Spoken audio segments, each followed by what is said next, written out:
BHU की जिस घटना को लेकर के पूरे देश में आक्रोश था, बीएचयू की उस घटना को लेकर के आपका और हमारा खून खोला था, वो घटना जो कि प्रधानमंत्री नरेंद्र मोदी के संसदीय क्षेत्र में हुई थी, वो घटना जिसके अंदर रात को 1 बजे आधी रात को एक लड़की को नग्न करके उसके साथ में दरिंदगी की गई और उसके 60 दिन के बाद में वो दरिंदे पकड़े गए थे, क्योंकि वो तीनों के तीनों दरिंदे भाजपाई आईटी सेल के लोग थे, भाजपा के पदाधिकारी थे।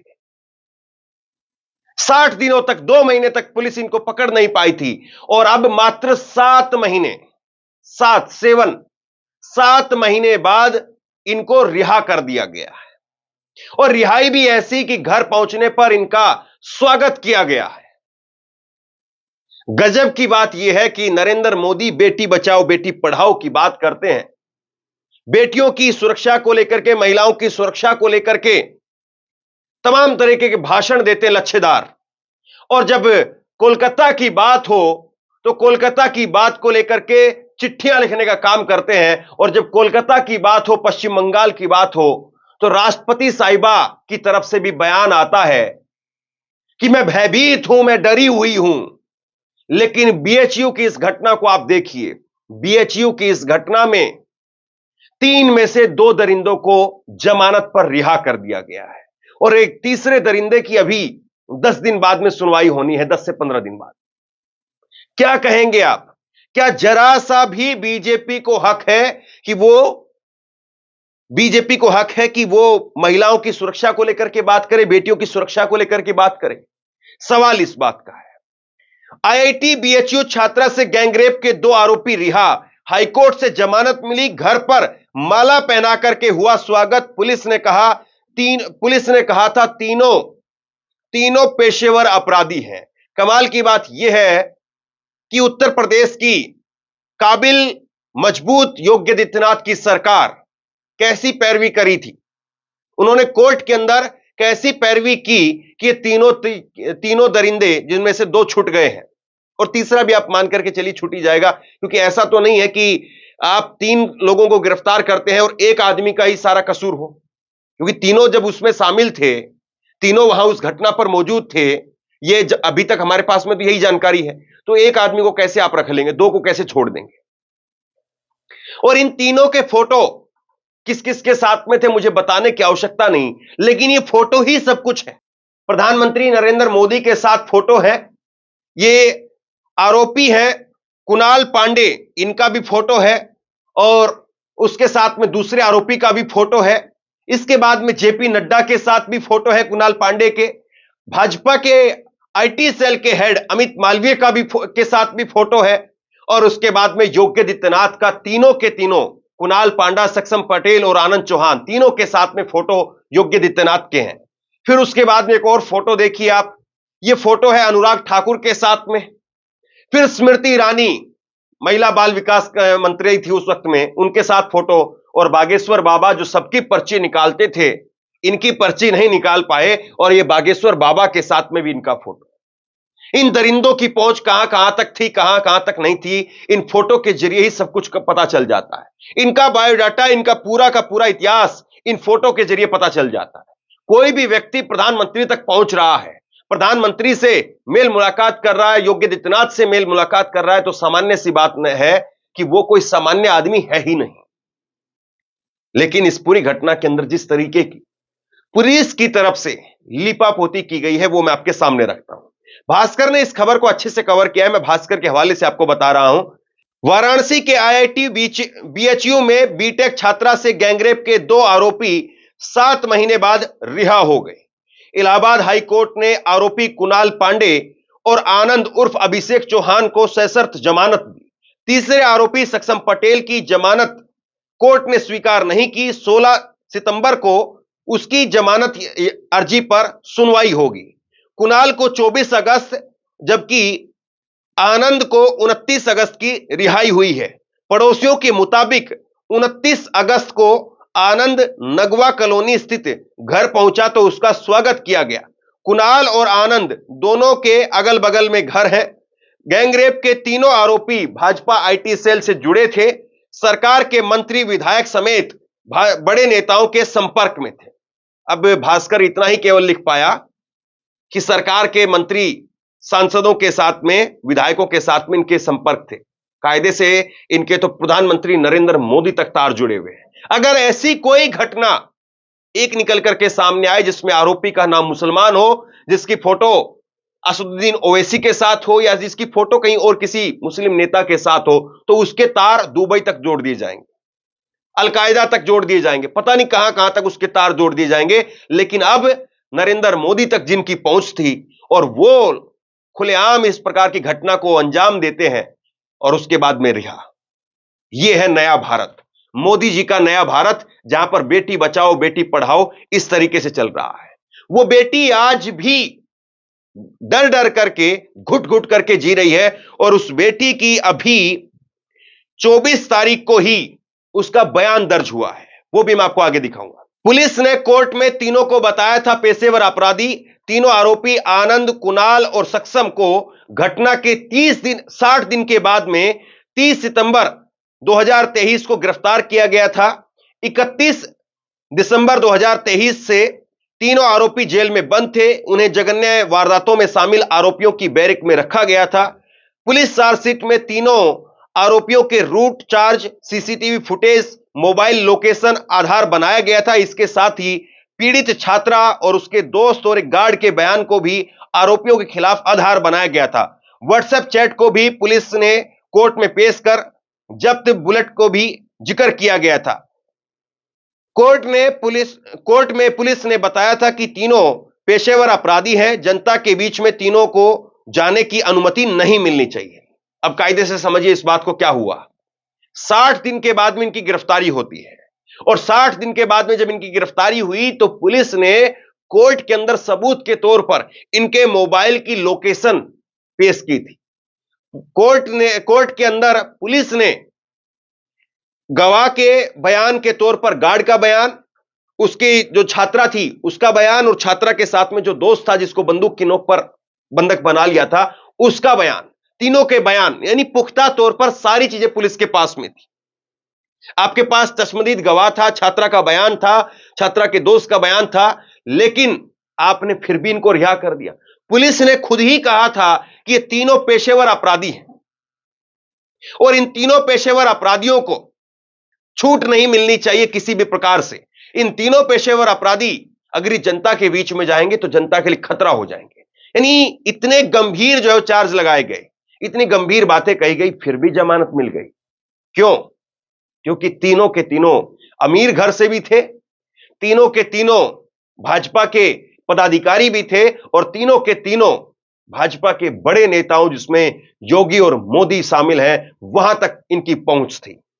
वरना सोचिए, अगर कहीं पर कोई ऐसी घटना होती है तो फौरन उसके बाद में उसकी, चाहे वो गरीब, अगर कोई गरीब बेटा होता है तो गरीब मां का बयान आता है कि मैं अपने बेटे को स्वीकार नहीं करूंगी, मेरे बेटे को फांसी दे दी जाए।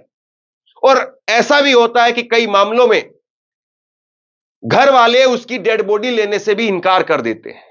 लेकिन देखिए साहब, पैसे की हनक क्या होती है। गरीब न्याय के लिए अपने बेटे को ठुकरा देता है, गरीब न्याय के लिए अपने बेटे को बेदखल कर देता है और कहता है न्याय पहले होना चाहिए, हमारा बेटा वो नहीं है, आज से हम उनसे सारे संबंध तोड़ रहे हैं। लेकिन अमीर देखिए अब क्या करता है, और भाजपा का, सरकार का पदाधिकारी होने का फायदा देखिए क्या होता है। वो उसके लिए लड़ाई लड़ता है, वो उसको जमानत दिलवाता है, वो उसको जमानत दिलवा करके बाहर लाता है और फूल मालाओं से उसका स्वागत करता है। यही है पूरी कहानी।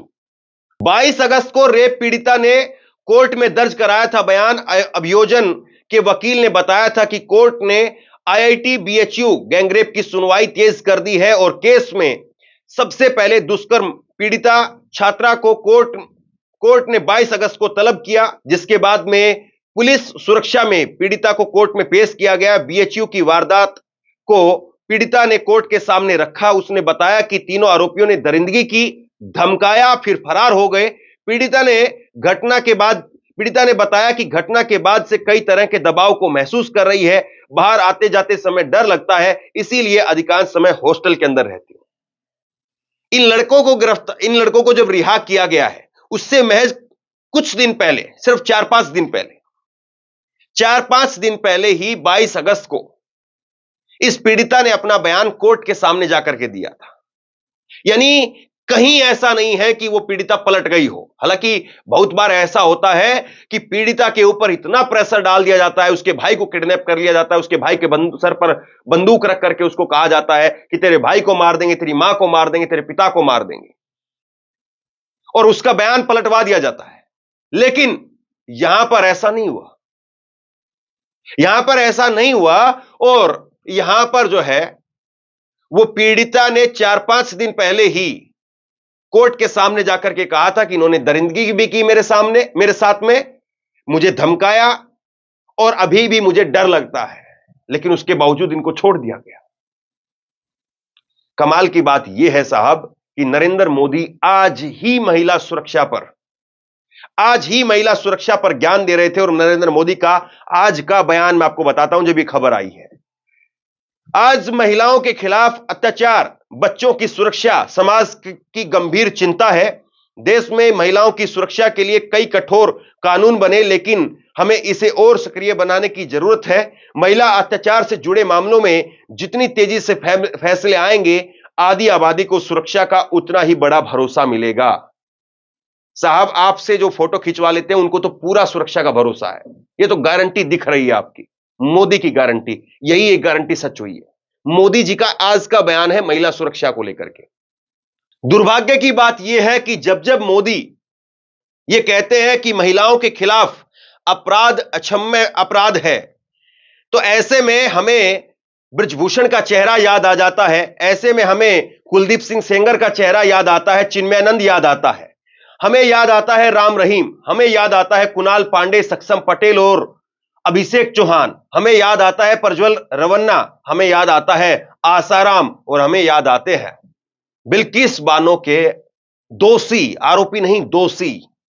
नरेंद्र मोदी ने 15 अगस्त को भाषण दिया, और 15 अगस्त 2022 को नरेंद्र मोदी के उस भाषण के महज कुछ घंटे के बाद में बिल्किस बानो के दोषियों को भी रिहा कर दिया गया। जिनको कोर्ट ने दोषी माना था, उनको दोषियों को, आरोपी नहीं, दोषियों को रिहा कर दिया गया। और इस बार के 15 अगस्त पर भी मोदी जी का बयान आप देखिए, महिलाओं के खिलाफ राक्षसी कृत्य करने वाले दंडित हों, लाल किले की प्राचीर से बोले मोदी।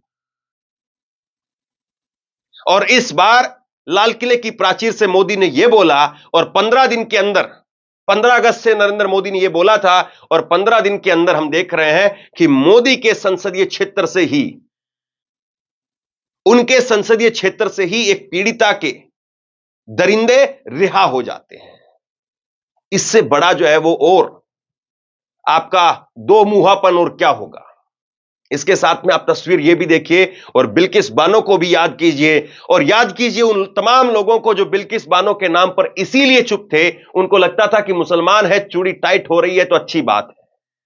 उनको नहीं पता था कि कब इसकी जद में आपके लोग आएंगे। और उस वक्त में जो छोड़े गए थे बिल्किस बानो के दोषी, उनके दोषियों को भाजपा के विधायक ने कहा था कि संस्कारी हैं, ब्राह्मण हैं। और बड़ी बात यह है कि वो विधायक फिर से जीत गया। जो संस्कारी बता रहा था बिल्किस बानो के बलात्कारियों को, ब्राह्मण बता करके उनको सम्मानित करने का काम कर रहा था। कोई कौम, कोई जाति ऐसे संस्कारी कभी पैदा नहीं करती है। ऐसे संस्कारी आप बनाते हैं उनको, अपनी सत्ता से, अपनी सत्ता की ताकत देकर के उनके अंदर ही संस्कार थोपते हैं आप, भरते हैं आप, क्योंकि उसके पीछे आप खड़े हैं। वरना अगर यही संस्कारी अगर दूसरी पार्टी के होते, दूसरे धर्म के होते, तो सोचिए फिर क्या होता, फिर आपका बुलडोजर कैसे घूमता। यहां पर जरा सा कोई अपराध किसी का मिल जाए, हमें याद है ना, हाजी शहजाद अली का मकान, 20 करोड़ रुपए की कोठी, और सिर्फ इस बात के लिए तोड़ करके निस्ते नाबूद कर दी गई, जमींदोज कर दी गई पूरी की पूरी कोठी, कि पत्थर चलाने में वो मुख्य आरोपी था, सिर्फ इस बात के लिए। और कहा गया कि उसकी जो कोठी है वो अवैध है। लेकिन 7 महीने में ना इनकी कोई कोठी अवैध मिली, ना इनके कोई बंगले अवैध मिले, कुछ अवैध नहीं मिला, और ना इनके घर पर कोई बुलडोजर चला, और इनको बाकायदा जमानत मिल गई। सुप्रिया सिनेत ने इसको लेकर के लिखा है कि आईआईटी बीएचयू के दर्दनाक गैंगरेप में बीजेपी आईटी सेल से जुड़े 3 दरिंदे गिरफ्तार हुए थे, कुणाल पांडे, सक्षम पटेल और आनंद चौहान। अब इनमें से 2 को जमानत मिल गई है, एक की कुछ ही दिन में सुनवाई है। खबरों के अनुसार छूटने पर आरोपियों का स्वागत किया गया है। बीजेपी बेटियों का नाम मत लेना। वहीं पर सचिन गुप्ता पत्रकार हैं, इन्होंने लिखा है आईआईटी बीएचयू की छात्रा से गैंगरेप के 2 आरोपी पूर्व में बीजेपी नेता कुणाल पांडे और अभिषेक चौहान 7 महीने बाद जेल से रिहा हो गए। घर पहुंचे तो उनका स्वागत हुआ। तीसरे आरोपी सक्षम पटेल की जमानत अर्जी पर 16 सितंबर को सुनवाई होगी। मैं कायदे से एक बात आपको बताता हूं, मैं सच्चाई की बात बता रहा हूं आपको। ये जो सचिन गुप्ता हो या और कोई पत्रकार हो या मैं हूं, हम सबको कहीं ना कहीं अंदर से इस बात का हमेशा एक डर रहता है कि कहीं पर कोई ऐसी खबर बोलते वक्त हम कोई गलत स्टेटमेंट ना दे दें।